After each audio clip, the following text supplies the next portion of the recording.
Good evening. For those I've not yet had the chance to meet, my name is John Highbush, and I'm the Executive Director of the Ronald Reagan Presidential Foundation. It is my pleasure to welcome all of you here for our Annual Reagan Lecture. Once Mrs. Reagan and her special guest arrive at their seats, if you would kindly please remain standing for the Pledge of Allegiance. Ladies and gentlemen, it is my distinct honor to welcome former First Lady Nancy Reagan, escorted by her special guest, former Massachusetts Governor Mitt Romney.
Now, in honor of our men and women in uniform who defend our freedom around the world, please join me in the Pledge of Allegiance.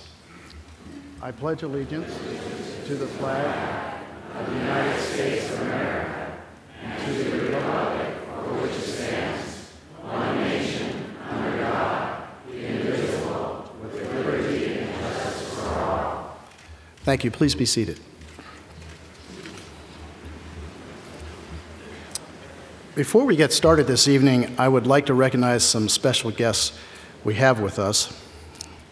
From our Board of Trustees, former Ambassador to the Court of St. James to the United Kingdom, Bob Tuttle. Bob.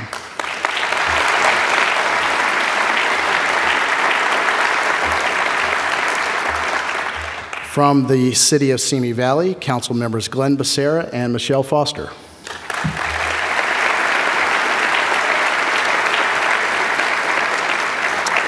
We also have with us this evening the wife of our outstanding Congressman, Mrs. Elton Gallagher.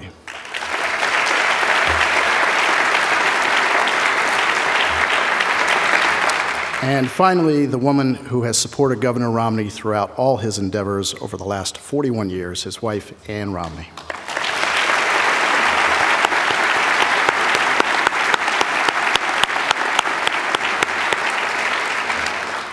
I'd like to begin by welcoming all of you to the 8th Annual Ronald Reagan Presidential Lecture. In the past, we have heard from Federal Reserve Board Chairman Alan Greenspan, Vice President Dick Cheney, Supreme Court Chief Justice John Roberts, and Justice Anthony Kennedy, former Secretary of State, Secretary of the Treasury, and Ronald Reagan's first White House Chief of Staff, James Baker, and just over a year ago, Secretary of the Treasury, Henry Paulson. Tonight, we will hear from a man equal in stature and accomplishment to that very distinguished list, the 70th Governor of Massachusetts, Mitt Romney.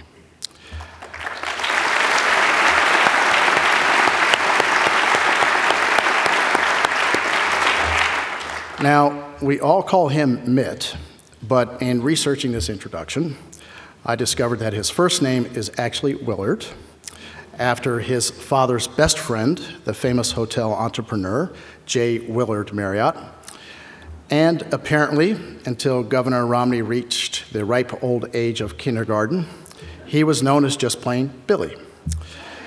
Then, with what we now know as his characteristic self-assurance, Billy announced to the world that henceforth he was to be called Mitt.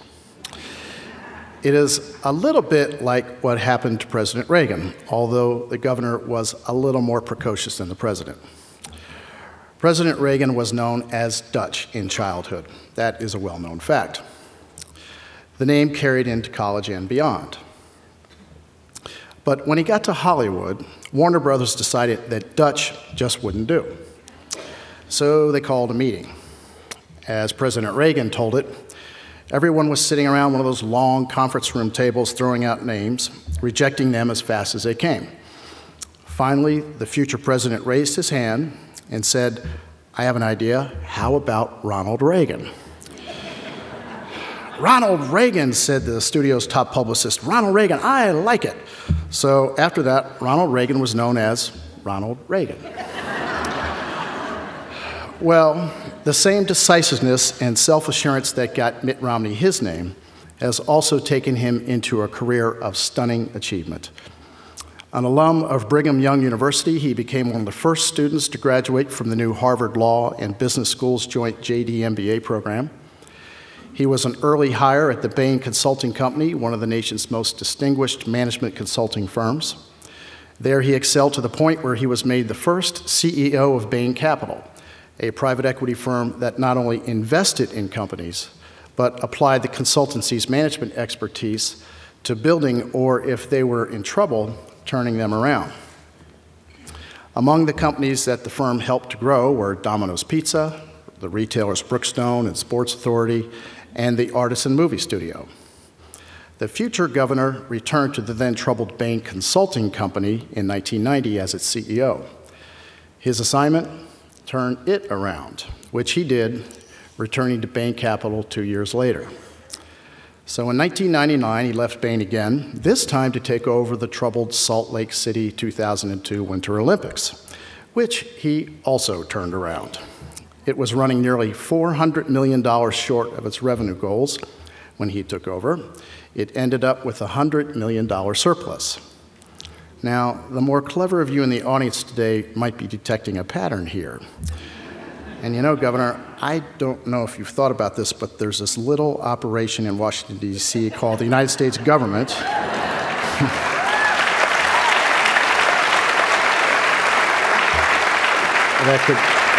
that could probably benefit from your turnaround expertise about now, and we shall see.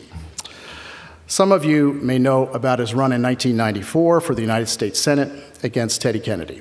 We all know about his successful run for governor in 2002 and his tenure in that office, where he cut state spending by billions. It would have been more, but the overwhelmingly Democrat state legislature overrode every one of his 250 budget vetoes. And Ronald Reagan thought Tip O'Neill was tough. After leaving office in 2007, Governor Romney launched his 2008 presidential campaign. And while the party in the end picked Senator John McCain as its candidate, Governor Romney's run for president was heralded as launching a new national political star. Mitt Romney is, of course, no stranger to the Reagan Library. He has appeared here twice before, both times as a candidate, in the May 2007 and the January 2008 Republican presidential debates. Now, I have talked about his past. Today, he will talk in part about the future, I am sure, America's future in these very challenging times. And I cannot think of anyone more qualified to address that topic. So, ladies and gentlemen, please join me in welcoming Governor Mitt Romney.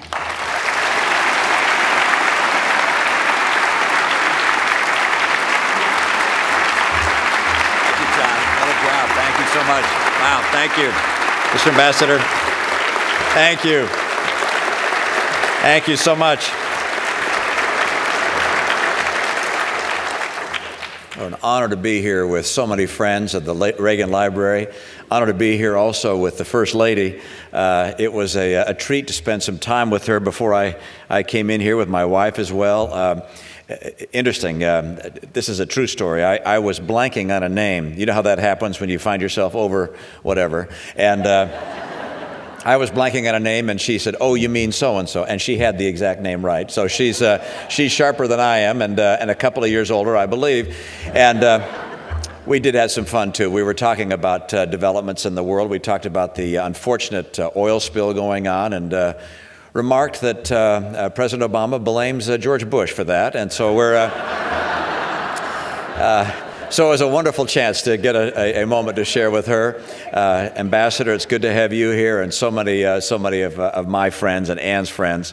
It's nice to be recognized, as I was by John. What a very generous introduction that was. I do find that now and then the recognition is not exactly as I might have expected. I was in the Newark airport the other day. We were flying to Boston.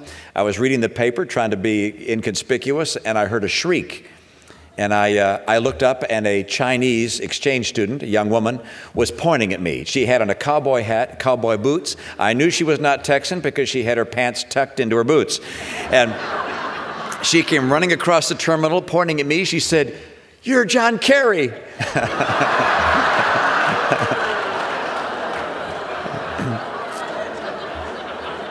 I said, "You're absolutely right. I'm John Kerry." Although now and then I've found myself to be as clueless. After my unfortunate departure from the presidential race, my wife and I were invited to go to Beijing to see the Olympics, and she and I flew there. I went to one of my favorite events, women's beach volleyball. Ann insists I attend, and so we came in a little late, sat down, and I noticed that some Americans in the audience had recognized me and had taken out their cameras, were pointing at me and taking my picture. And then I noticed that some Chinese had recognized me and were taking my picture. And I thought, boy, my campaign has touched the whole world. This is amazing. And I said to Ann, I said, you know, be careful, sit up straight here. They're taking our picture. And Ann goes like this. I turn around, there's Kobe Bryant sitting right behind me. So we can all be somewhat clueless in that regard, as I was. Now, I got a call last week from the Wall Street Journal. And the reporter said, did you know that the home of your birth, I wasn't born there, but my parents lived there when I was born, in Detroit, in a very lovely area of Detroit, is being demolished? That the mayor has announced that along with several thousand other homes in Detroit, they're just going to tear it down. And he said, do you have any comment about this? They're tearing it down because it's become a blight. The area is a blighted area.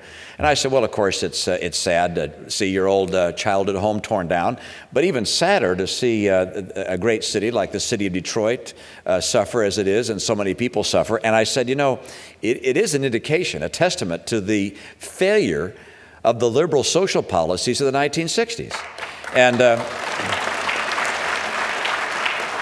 that was a time, as you recall, where welfare was provided to individuals without the requirement of work, where there was actually a financial incentive to have children out of wedlock for single women in order to get additional welfare support, where discipline didn't exist in the classroom and probably didn't exist on the streets as much as it does today. And I was mindful of what President Reagan said about those liberal policies as they existed in the 60s, the 70s, the 80s. Remember those words? I got to get them right here. He said, it isn't that liberals are ignorant, it's just that what they know is wrong. Now, what was true in those words is just as true today, actually. And people don't recognize that. Some of those policies have a way of living on. In my state, when I was governor, I found that 85% of the people receiving welfare support had no work requirement. 85%. I said, how can it be that so many people who deserve the dignity of work are not given that opportunity? And so I passed a bill, or excuse me, I authored a bill and submitted a bill to the legislature saying, let's get these people back to work. And of course, they didn't go along with that. And then I looked at, for instance, our policies with regards to individuals that are thinking about having a child out of wedlock. You realize in this country, our social safety net policies make it expensive for a young woman who might be pregnant to get married to the father. If you're poor, if you're pregnant, getting married to the father is likely to make you no longer qualify for Medicaid, for housing vouchers, for food stamps. And so we make it an incentive not to get married, and not surprisingly, people respond. 45% of Hispanic Americans, 45% today are born out of wedlock. 68% of African Americans. And actually, there are more Caucasian Americans born out of wedlock by sheer number than any other ethnic group in the country. Every ethnic group I've looked at has had a larger and larger percentage of people born out of wedlock. How can those liberal policies still be extant in our nation today? I look forward to a time when our schools, for instance, have the principles of conservatism, where people are given a choice as to what school to go to, where individual students are given the most terrific teachers in the world. The best teachers are promoted and evaluated based on their skill with students. I look forward to a time when we make sure that education is about kids first and the unions far behind.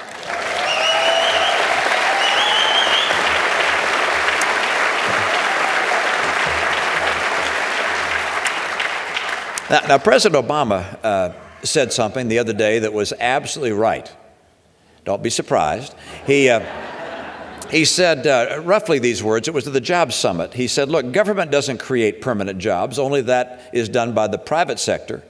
But he said government can create the conditions where the private sector is able to create jobs. And I'm not sure who put that in the teleprompter, but he's right on. And he probably did himself, because he's right about that. But then if you look at what he has done, you recognize that there's a big gap between the words and the actions.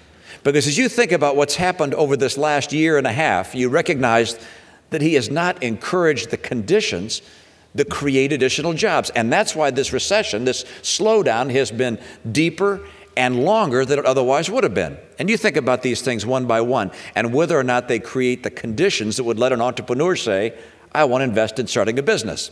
If you indicate, for instance, you're going to have a new cap and trade program that will make energy an undetermined price, you make it less likely that anyone in a business that requires a lot of energy is going to start a new company. If you say we're going to pursue something known as card check, which says we're going to take away from the American worker the right to decide if they want a union by secret ballot. Instead, we're going to impose unions on every business, small and large, regardless of the real intent of its workers. When something like that occurs, can you imagine any entrepreneur that has a lot of labor in their business plan thinking about beginning a business in that kind of condition? And then, of course, when you see that the government is borrowing more and more and more, you wonder, is the dollar going to be worth something when my investment comes back? And not only that, will all of this borrowing cause the kind of calamity that we're seeing in Europe today? President Reagan was absolutely right as he looked at the massive deficits and said some years ago that $1 trillion was way too large as a national debt. Well, now it's $8 trillion, and according to the CBO, on the way to $18 trillion. $18 trillion, larger than our GDP today. It is simply bad economics, and in my view, passing on these burdens to our children is immoral. It is wrong to spend more than we take in.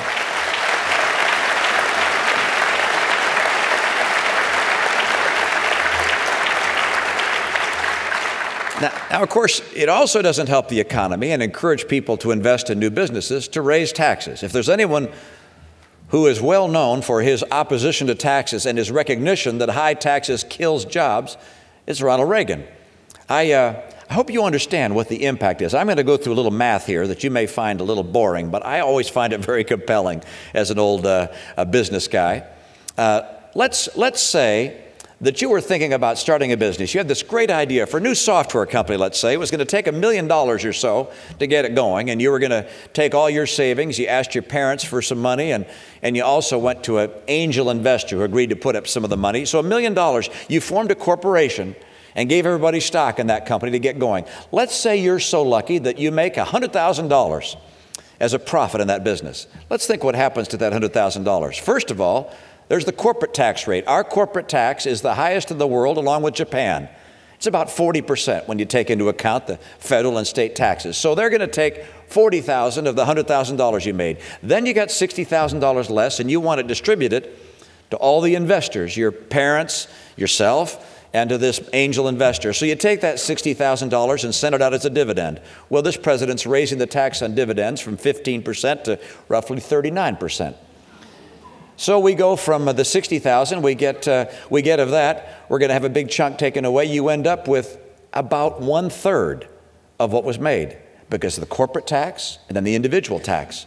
So you have to ask yourself, as those taxes go up and up, can you imagine what kind of impact that has on entrepreneurship and innovation and creativity in this country? It simply kills that entrepreneurial spirit that has made America, America. Now and then I get so concerned about this because I recognize that these high tax burdens are just weighing down this country. I love what Ronald Reagan said. I have to read these to make sure I get the quote quite right. He said, "Governments don't reduce deficits by raising taxes on people. Government reduce deficits by controlling spending and stimulating new wealth." That's what America's all about. When you think about this country, there is an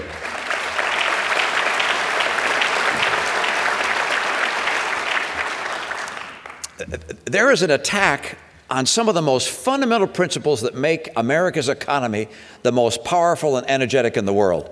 I was in Christmas time shopping at Walmart for my grandkids.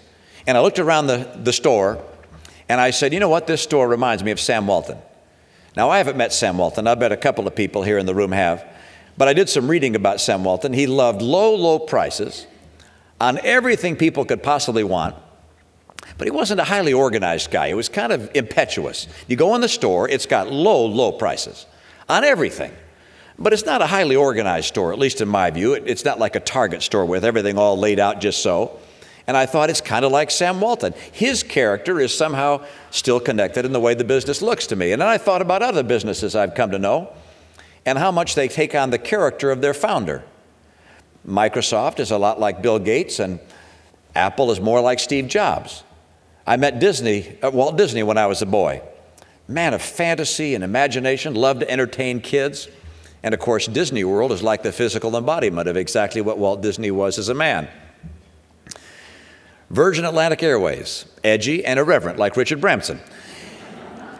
Now, what's true of corporations is also true of schools and colleges, charities, and it's true of nations as well. Nations take on the character and culture of the founders. And you think about the people who founded this country, the people who took extraordinary risk to come here from relative safety, seeking opportunity. The founders who said, instead of being guided by a king and a central government telling us what to do and how to do it and what to sell and sell it to whom and how much to get taxed, no, we instead are going to be a nation that's led by the passions of the individual heart. And each person can pursue their own path and will have full freedom to do so. And that decision made America the place of opportunity on the entire planet. Everybody seeking opportunity came here. It's in our DNA. It's what makes Americans so exciting and thrilling as we think about the opportunity for growth and vitality in our economy. And that is being smothered in Washington today, and we must not let them do it.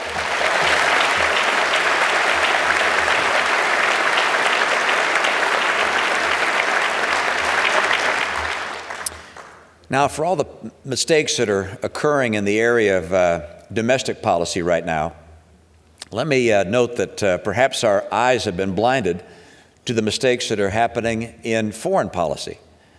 And perhaps these mistakes will have even longer lasting implications because our friends around the globe have learned lessons that will be very long in being unlearned.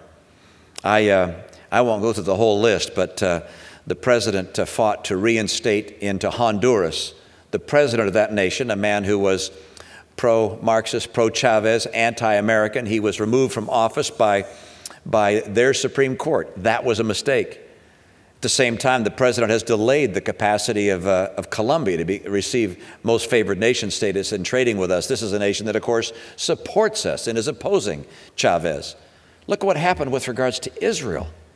I was just amazed when the president made his inaugural address to the United Nations to stand up and criticize Israel, our best friend in the Middle East, while ignoring to mention by single word the thousands of rockets launched by Hamas into the Gaza Strip was inexcusable and wrong.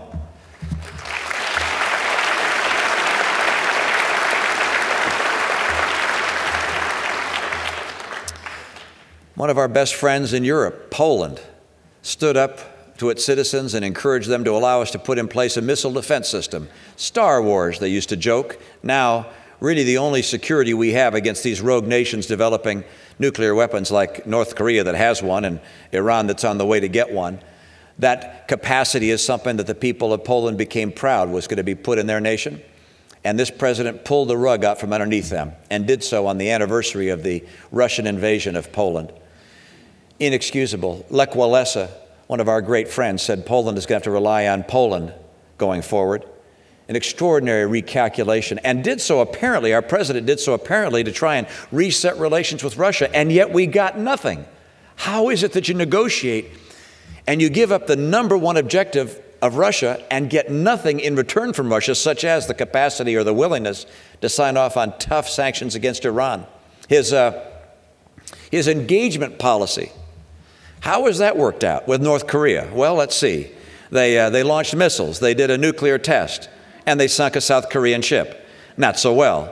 How well has his engagement policy worked with Iran? Well, they've sped up their nuclear program. They're arming the Yemeni terrorists, and they apparently have helped provide for support for missiles to go, long-range missiles to go to Hezbollah at the border of Lebanon.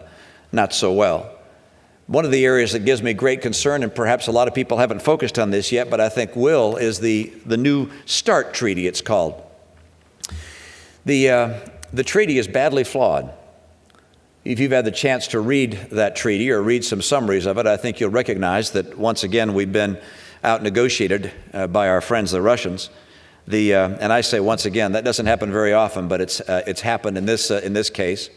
And that is, let me just describe a couple of things. One is, at least from my reading, it doesn't limit the Russians.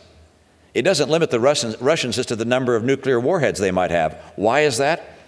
Because it counts all the weapons you might put on a long-range bomber as only one. So if you had ICBMs or if you had missiles with multiple warheads on a bomber, that only counts as one. Perhaps that accounts for why Russia is being rumored to develop a new long-range bomber program, though it won't even count in the total. It also doesn't count missiles that are on rail-mounted launchers. And again, Russia is reported to have greater interest in rail-mounted launchers, perhaps for that reason. In addition, it cements in some respects, Russia's enormous advantage over us in terms of total nuclear weapons. Russians for years have said, we only want to negotiate on strategic nuclear missiles, nuclear weapons. They're strategic and tactical. Strategic go a long distance, tactical don't go as far. They both matter because they're both nuclear weapons. And on the strategic nuclear weapons, we brought it down from roughly 2,000 to 1,500, but did you know that Russia has about 10 times as many tactical nuclear weapons as we, about 10,000. And by not focusing on that aspect as well, we put ourselves at a disadvantage long term with regards to Russians and their nuclear warheads. And perhaps the area of greatest concern is this treaty, at least again from my reading, makes it much more difficult for us to have an effective missile defense system. That very defense system that can protect us from the most rogue nations in the world. Russia says that it has a one-way exit anytime it feels that a substantial change has occurred in our missile defense capacity that might affect them, and they could just walk away from the treaty. For all those reasons, at least in my view, this new START is a non-starter. America needs to negotiate from the interest of America, and keeping America strong is the best ally peace has ever known.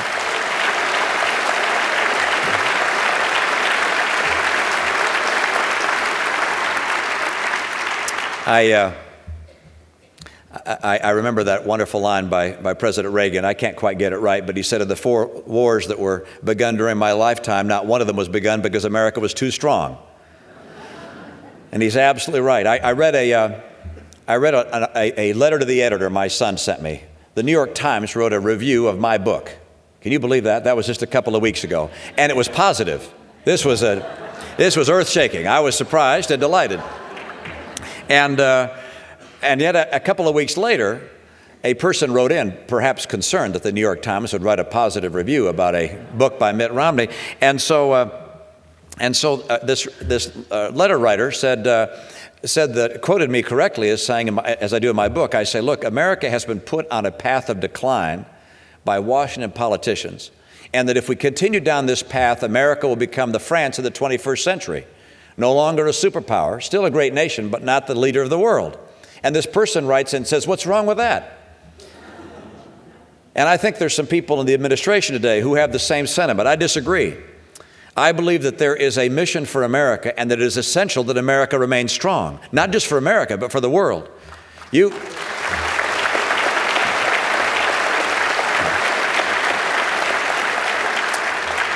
You think about what would happen if America were not strong. If America had the same strength of one of our European allies, who we respect and who together make us a strong force. But let's say America were not the strong nation we are. What would China be doing in Taiwan? What would Russia be doing with regards to the Ukraine and perhaps Kyrgyzstan and Georgia and other places? What would Kim Jong-il be up to besides sinking a ship? Would he have intent to do even more to our friends in South Korea? What would Chavez be doing, perhaps to his neighbors in Colombia? American strength is not there simply to win in the case of a war, but America's strength is there to prevent tyranny from occurring. And American strength helps preserve peace. It is the best ally, again, peace has ever known.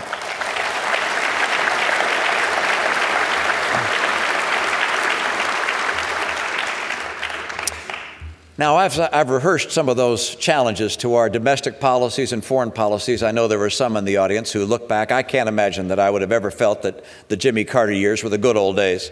But I have to tell you that I'm optimistic. I'm optimistic about the future because I recognize there is a growing awakening among the American people that this administration has put us on the wrong track, and that the principles that Ronald Reagan espoused are as true today as they were when he spoke them. That everything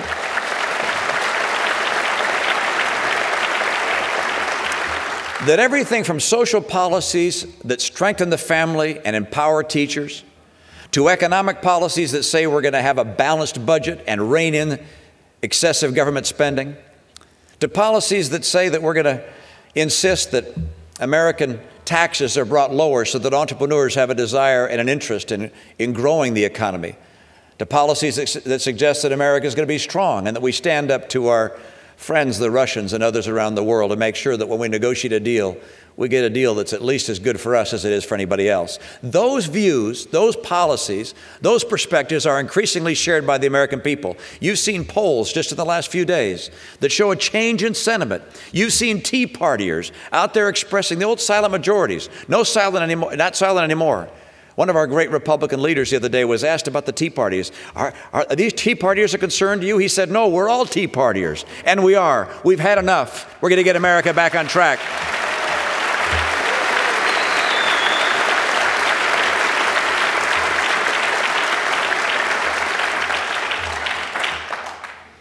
Our president was wrong when he went to Europe and said that America has been arrogant and dismissive and derisive.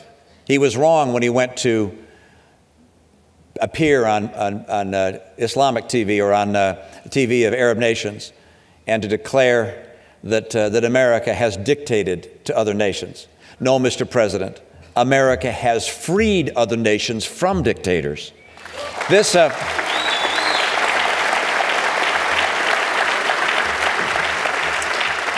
And let's not forget that America's belief in free markets and consumerism, that these principles of American economic value have been shared around the world and have helped lift literally billions of people out of poverty. And let's not also forget that the treasure and the blood of American men and women have helped free millions upon millions of people from tyranny and have brought them liberty. The American people don't need to hear about a president who's apologizing for America. Instead, we should stand tall and true.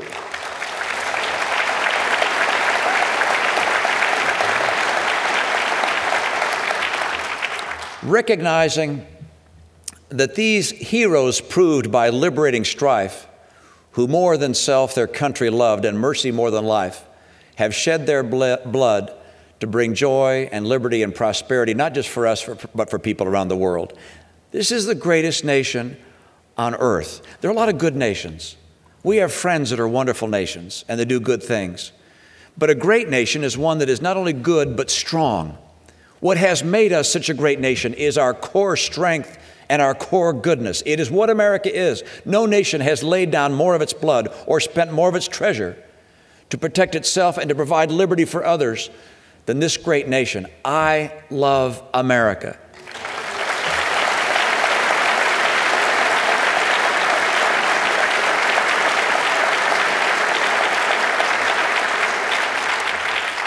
God has shed His grace on America. He has shed His grace on the American people, and they have shed that same grace on the people of the world. God bless this great land. Thank you so much.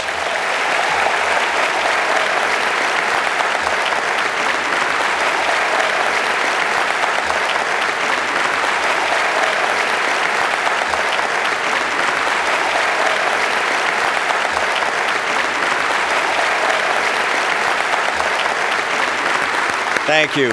Thank you.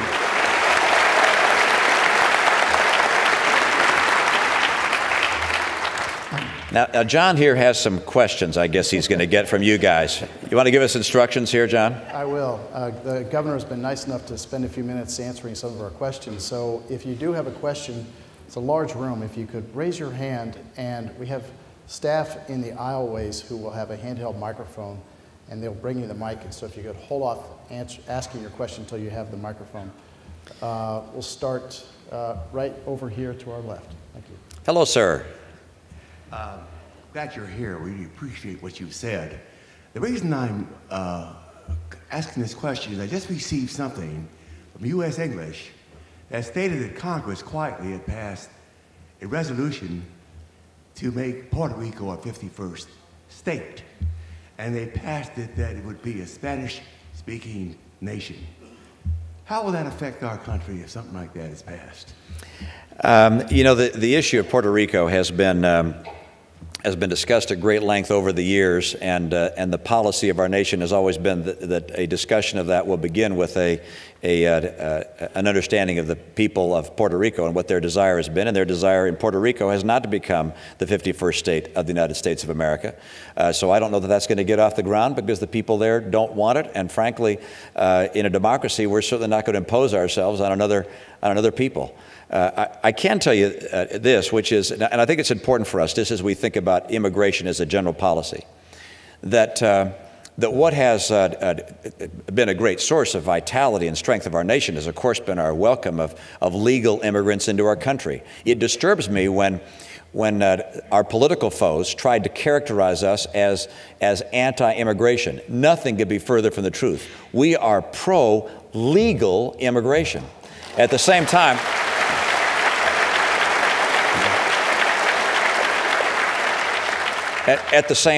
we recognize that illegal immigration is detrimental to our society and is awful for the people who get caught in the trap. The human trafficking, the crime associated with illegal immigration can be devastating to the lives of people who are trying to reach these shores. And in my view, the responsibility of this government is first to secure our border and make sure that illegal immigration is over in this great land. Thank you.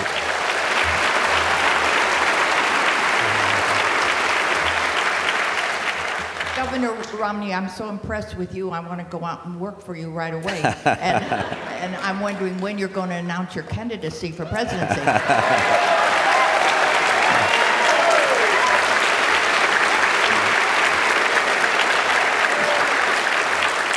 You know, I have to tell you a little story here. I haven't shared this, and I hope, you know, when you share things that you haven't thought about beforehand, you often get in trouble. But at the end of my last campaign, I was being followed by a videographer, a person putting together a documentary about a presidential run and what it was like.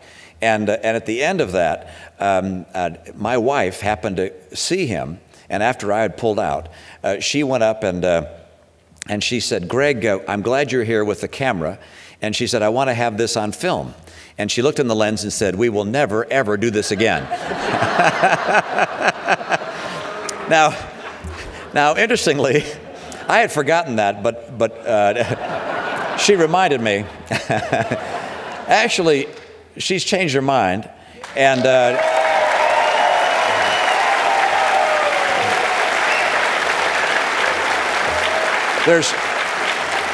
let me be clear, there's no announcement, and she's not saying get in there and run, but she's saying that she's really concerned about the country. And it's not so much about what's going to happen to us, or even what's going to happen to our boys. I have 5 sons, and Ann has 5 sons too. I mean, you know, I love my boys, but I know things are just fine with them.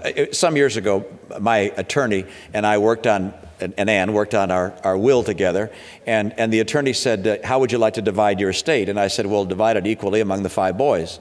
And she said, how much do you want to give to your grandkids? We didn't have any grandkids at that point, and so I said, just give it to the 5 boys, and they in turn will give it to their own children as they feel appropriate. And she said, that attorney it is, she said, well, you'll change your mind. I said, no, I think that works out just fine. Well, I saw her not long ago. I said, I don't want to give anything to my boys. I want to give it all to my grandkids. I'm concerned about the America that our grandkids are going to have. And I'm concerned about making sure that we get off this track to decline. I think it was Charles Krauthammer, the great columnist, who said decline is a choice. And choices being made in Washington on social policies, choices with regards to tax policies, choices that make it harder and harder for the American entrepreneur to find success in this country, those kinds of choices and our weakening of our global posture, those kinds of choices make it less and less likely that my grandkids will have a bright and prosperous future with liberty. Recognize we're in competition. America's in competition. I think during the time I was growing up, we all recognized that. There was the Cold War. We had the former Soviet Union, and we had the West and America. And we won and they lost, thanks in large measure to Ronald Reagan. And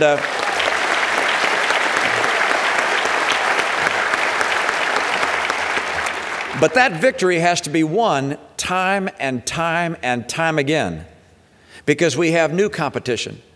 We stand for fundamentally 2 things in this nation: political freedom and economic freedom. That's the basis of our economic strategy, or our strategy as a nation. China's come along. They've adopted economic freedom, but they don't marry that with political freedom and personal freedom. Instead, they marry that with authoritarian rule. Russia's coming back with its energy resources. They have more energy sales last year than did Saudi Arabia. They're using that energy resource to rebuild their military. And then they're the jihadists. It's essential that America remain strong and adhere to the principles that were so true when Ronald Reagan spoke them and that are true today. Keeping America strong is good for our kids and our grandkids.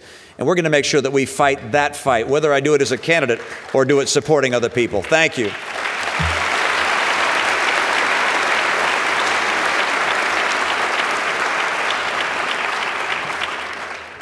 I love your energy tonight. Thank you. It's fantastic. And one thing I'm going to ask is, are you going to help put down the health care plan? Absolutely. One of the things I'm going to...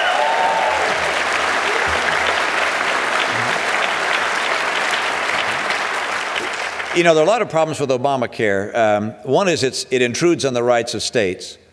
One is it imposes on the rights of citizens. And the other is it's frankly way too expensive for the nation. I heard Marco Rubio, who's a candidate for Senate, the Republican candidate for Senate in Florida, and Marco said, even if Obamacare were the best idea in the world, which it's not, we simply can't afford a $1 trillion new spending program. I think it's going to be a multi-trillion-dollar program, another entitlement America doesn't need. Let me just put that in context, because you hear these numbers and they may not sink in now and then. Let me just repeat them. We have about $8 trillion in public debt as a nation. I mean, any trillionaires here? I want to describe them. No. $1 trillion. If you know how many seconds it takes to make 1 billion seconds? It takes 32 years. 32 years to get 1 billion seconds. You know how many it takes to get 1 trillion seconds? 32,000 years. A billion, if you made $1 million one year, you know how many years it would take to get 1 trillion? 1 million years. Right? This is an unfathomable number. That's why Ronald Reagan was so upset when we reached that $1 trillion number. Well, it's 8 trillion today. And the CBO says it's going to get to 18 trillion. Then there's something else, and that is the unfunded liabilities for our entitlements. Medicare, Medicaid, Social Security, and now Obamacare, another form of entitlement. Those today total about $50 trillion. This is what has shaken Europe. And one relatively small nation, Greece, is causing the whole world to quake, even though there's plenty of capacity in Europe to bail out relatively small Greece. There's no one big enough to bail out the United States of America. This level of debt we've taken on an unfunded liability cannot be maintained, and Obamacare and its expense and its intrusion on the rights of our citizens and the rights of states must not be allowed to stand. Thank you.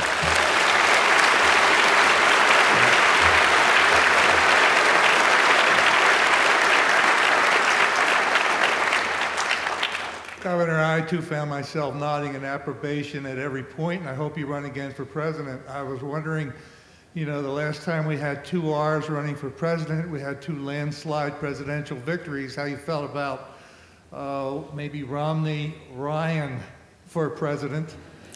Just a little thought. Secondly, you know, this unpaid political advice is really helpful, I must admit. It's just...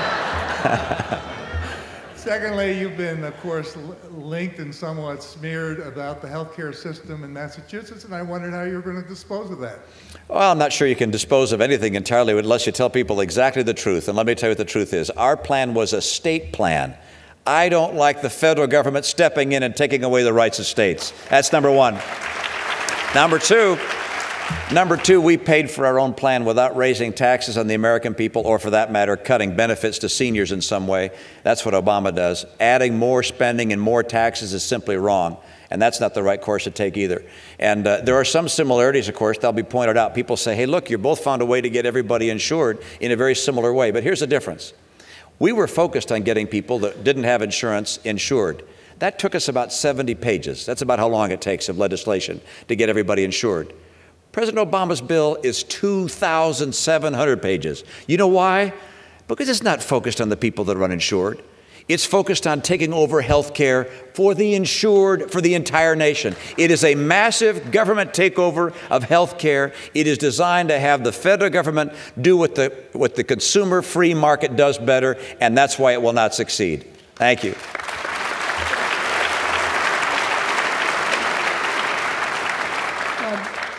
Governor, the question of religion will undoubtedly raise its ugly head again in your campaign. How do we as supporters help you address that issue? You know, there will always be some people who will make their decision based upon an individual's religion or height or gender or ethnicity. I think that's a smaller and smaller slice of the country. And as a matter of fact, I think it's so small that it just doesn't become a factor in the final analysis.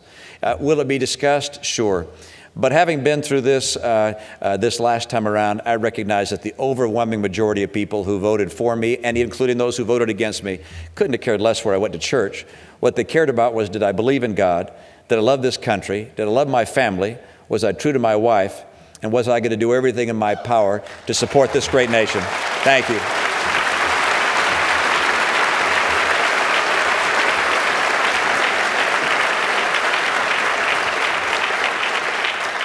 First of all, thank you, Ann, for changing your mind. We need your husband to turn America around. That is the best speech we've heard, and we are so excited about you, I can't begin to tell you. But could you tell me, Governor, who we should vote for governor in California and why?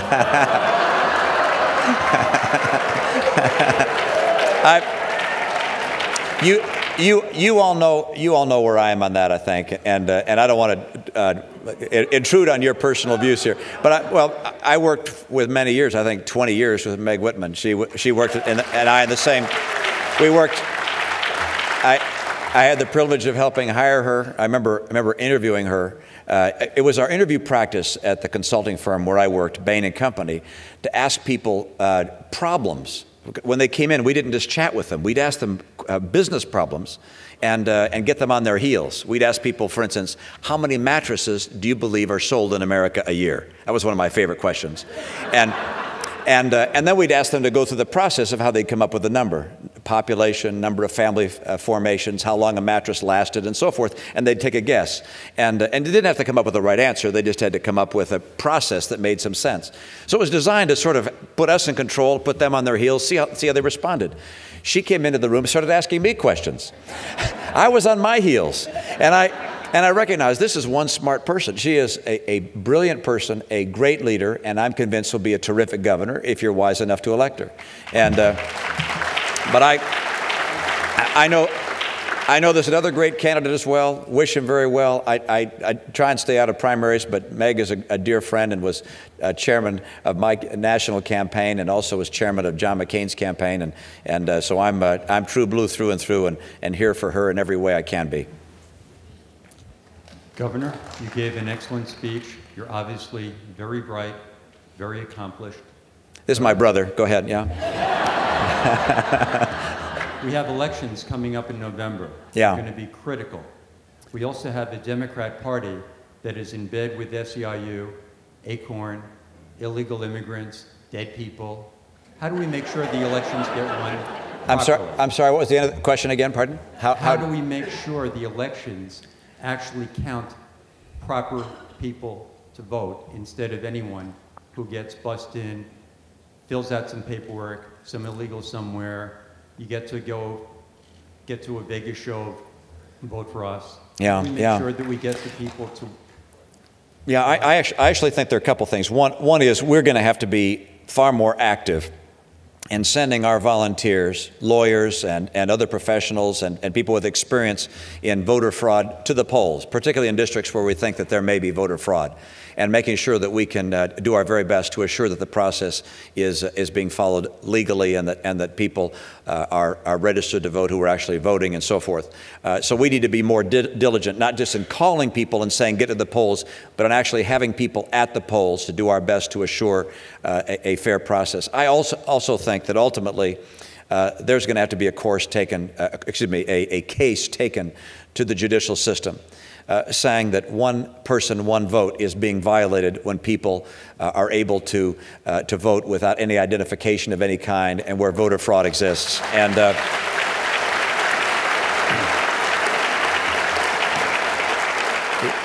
it simply is a violation of the rights of citizens of this nation to know that their vote doesn't count fully if other people are allowed to vote that do not have the right to do so. Great. I think we have time for 2 more questions. We'll take one up here and then one over here. Governor, I wanted to just ask you, as someone who's had obvious success in Massachusetts, a very liberal state, we're here in California. I'm looking. Where are you? Oh, up there. There, okay. All right. What, in addition to the voter fraud question and obviously trying to elect Meg Whitman, what would your recommendations be for us as conservatives in California to try to counteract the mountain that we have to climb here? Well, it will make a real difference to have a Republican governor who is able to sit down and find legislators on the opposite side of the aisle as well as on their own side of the aisle that believe in the state and the country and the people of California more than they believe in getting reelected. I'll tell you, we're going to have some people who say, you know what, I'm going to be one term and that's all. And I know that those kind of people in the Democratic Party and in the Republican Party, of course. I recognize that. I remember there's an old joke about the difference between Republicans and Democrats. It said Democrats want power and Republicans want to keep Democrats from having power. And there's some truth to that. But there are among those Democrats some people who really care very deeply about the country. And even though they're often wrong, as that Ronald Reagan quote suggested, if they care about the country and they care about the state, they'll do the right thing. I ran against Ted Kennedy. He and I disagreed on virtually every single issue. We would battle time and time again. But you know what? I found when I was governor that I could work with him and that there were places of common ground where we could make a difference. There are other senators that I didn't find that with in our nation's capital, but there are good liberals who care, and we can find ways to work with them. That's going to happen.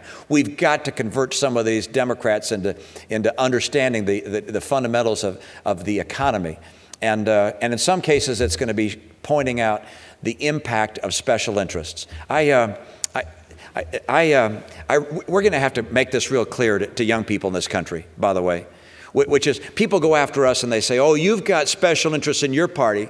You've got the religious right and you've got the NRA. I happen to agree with both of those groups, but let's say you didn't. All right. But let's say you didn't. You say, okay, well, what do they want? What's the effect of the religious community and the NRA and the country? Does it affect our economy? No. Does it affect our ability to be strong and stand up to the forces in the world that are opposing liberty? No. Okay, let's look at the special interest in your party. Special interest in your party, the unions in the public sector, are they weakening America? Yeah. How about the unions in the private sector? If they're fighting against bad practices, fine, but if they're fighting to hurt our productivity, that can be really damaging to our economy long term. And the teachers' unions, hopefully they're changing their course, but they've been taking us in a course that's made our kids and less able to compete. And how about the trial lawyers? Did they strengthen our economy or hurt it? I don't think they're helping it.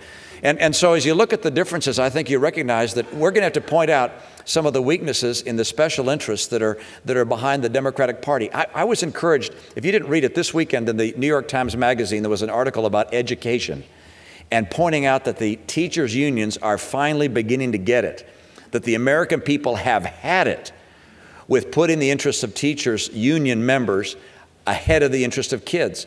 I think you're going to see us being able to point out that these special interests are taking the nation and the state of California in the wrong direction, and we're going to find that we get good Democrats and good Republicans to come together and for the first time in quite a few years to do what's right for the people of California.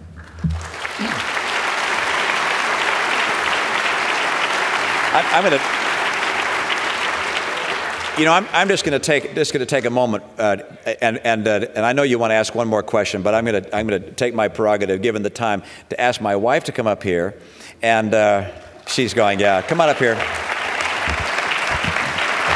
There are a couple of personal things you didn't know. John indicated how I got my name was Willard, but he didn't indicate how I got my name Mitt, and I got my name Mitt because that's my middle name, and I was named after someone named Mitt Romney.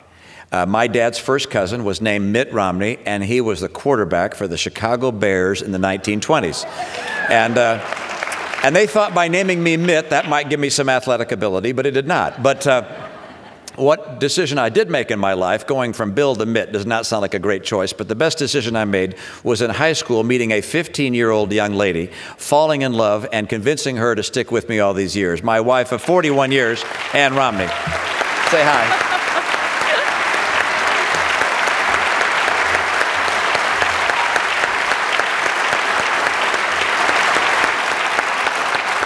That was a surprise, but it's not unexpected. He does this on occasion, but it is wonderful to be here. We love, as you can see, this country. We have had an interesting course in our life where we've been able to have been blessed so much that we are in a position to be able to give back. And as Mitt said, there is nothing in the world that we love more now than our little grandchildren. And we are concerned about this nation and about the course that's being taken in Washington. We are concerned about what future is going to be there for our children and grandchildren. So it is an honor, honestly, to be able to be in a position to give back and to try to have impact and to try to make change and to try to bring some hope even to people that do recognize that the change is needed. So we're glad to be here. We love, obviously, the warm weather in California. But Boston is calling us. I know there is a home that we live in Boston, and we are enjoying our winters here in La Jolla. So it's been a real wonderful thing for us to also have a piece of us that loves California. So thank you all for your warm reception to my husband, and thank you so much.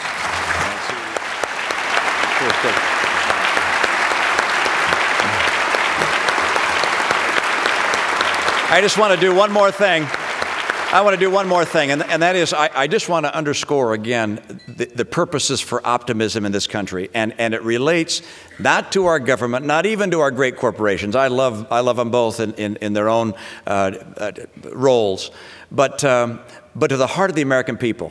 What makes this nation great is of course, our liberty, of course, our entrepreneurial, pioneering spirit, all those things, but there is a love of the nation, a patriotism that flows in the veins of the American people that has pulled us out of dark times, time and time again. We face challenges. The American people rise to the occasion when they're told the truth. You look at the history of this country. Sometimes we've been asleep, then we've wakened up and taken action. I have seen the heart and passion of the American people time and time again. It's what gives me so much confidence in our future. I remember I was serving as governor at the last year of my term. I was invited by the Department of Defense to go to Iraq and Afghanistan and to visit the troops from the Massachusetts National Guard. We don't have anywhere near as many troops there as does a big state like California, but these men and women sacrificed mightily to be there. And so I flew there. I went from camp to camp by helicopter, would express appreciation to the soldiers that were there, maybe 10 or 15 in a particular base.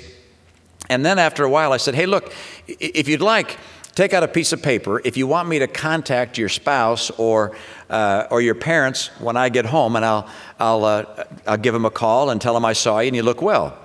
And by the time I left Iraq and Afghanistan, I had 63 pieces of paper. I thought, boy, this is going to take several weeks to get through all these calls. I got home the night before Memorial Day. And so on Memorial Day morning, before the kids got up, I thought I'll make 2 or 3 calls and get going with this. On the third call, the woman who answered the phone said, oh, Governor Romney, I thought that might be you calling. And I said, what do you mean you thought it might be me calling? She said, well, you made a couple of calls this morning. After your calls, the wives emailed their husbands in the theater and said you'd called. They emailed their buddies throughout the theater, said you were calling, so I was expecting your call today. So I called 63 homes on Memorial Day. And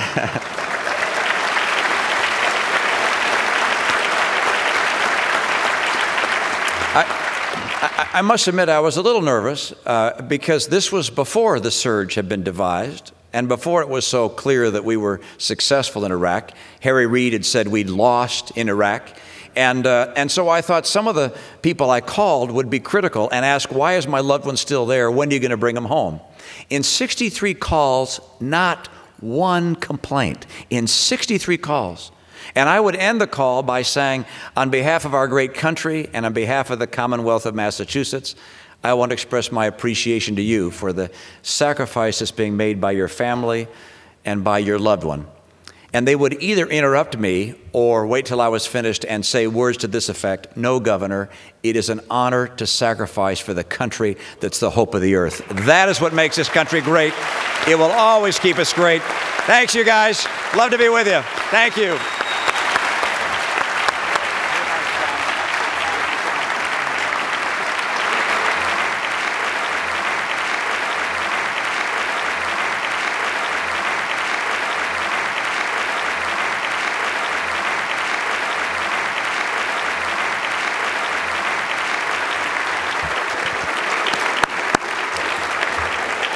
Well, thank you all so much for joining us this evening. I think just about all of you are joining us for dinner. And if you would just allow Mrs. Reagan and her special guest time to exit the room to my right. All of you will be heading towards dinner over here to my left, these doors right to my left here. So thank you again for coming. It was just an honor to have all of you.